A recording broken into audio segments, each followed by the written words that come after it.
কাম্বালা হচ্ছে এই নির্বাচনের ভোটার অব দ্য ইলেকশন। আমাদের শ্রীমতী কাম্বালা যে ইতিহাস রচনা করেছেন, আমরা সেই ইতিহাসের পথ ধরে আগামী প্রজন্মকে সামনে এগিয়ে নিতে চাই।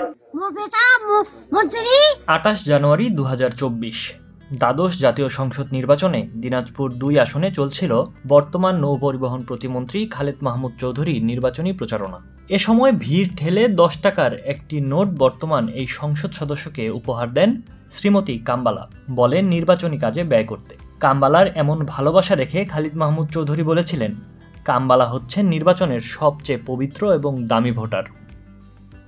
নির্বাচন শেষে বিজয়ের পর দ্বিতীয়বারের মতো নৌপরিবহন প্রতিমন্ত্রী হন খালিদ মাহমুদ চৌধুরী। এরপর নৌমন্ত্রী ছুটে যান সেই শ্রীমতী কাম্বালার গ্রামের বাড়ি দিনাজপুরের বিরলের গোদাবাড়িতে। ওই সময় কাম্বালার বসবাস ছিল ছনের ঘরে, যার দাগ কাটে খালিদ মাহমুদ চৌধুরীর মনে। নির্বাচন চলে গেছে, বিজয়ী প্রার্থী হয়েছেন নৌপরিবহন প্রতিমন্ত্রী। তবে বিরলের সেই পবিত্র এবং দামি ভোটারকে কিন্তু ভোলেননি তিনি। আমাদের শ্রীমতী কাম্বালা যে ইতিহাস রচনা করেছেন, আমরা সেই ইতিহাসের পথ ধরে আগামী প্রজন্মকে সামনে এগিয়ে নিতে চাই। আজ তারিখটা 2 জুন 2024। কাম্বালার সেই ছনের ঘর আজ কাম্বালা নিবাস। আমারও পছন্দ হয়েছে, মাইশারও হয়েছে।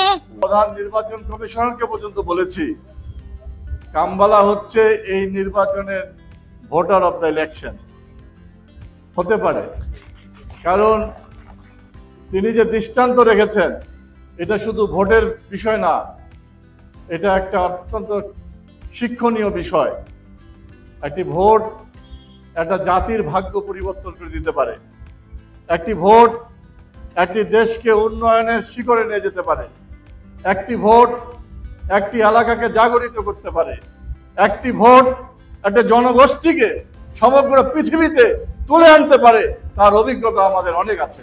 আমাদের শ্রীমতী কাম্বালা যে ইতিহাস রচনা করেছেন, আমরা সেই ইতিহাসের পথ ধরে আগামী প্রজন্মকে সামনে এগিয়ে নিতে চাই। একজন ভোটারের কাছে একজন নৌকা মার্কা প্রার্থী হিসাবে আমি অনেক শিক্ষা লাভ করেছিলাম যে ভোট একটা কত বড় একটা রাইট, একটা কত বড় অধিকার এবং কত বড় সম্পদ, এটা কাম্বালা এটা বুঝিয়ে দিয়েছিল গত জাতীয় সংসদ নির্বাচনে। মাননীয় প্রধানমন্ত্রী দেশরত্ন শেখ হাসিনার পক্ষ থেকে আমরা তাকে ঘর করে দিয়েছি। তার 3 সন্তানকে 3টা ঘর করে দিয়েছি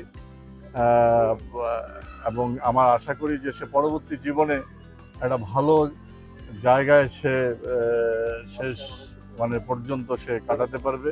তার শ্রদ্ধায় নির্মাণ করা হয়েছে কাম্বালা সড়কও।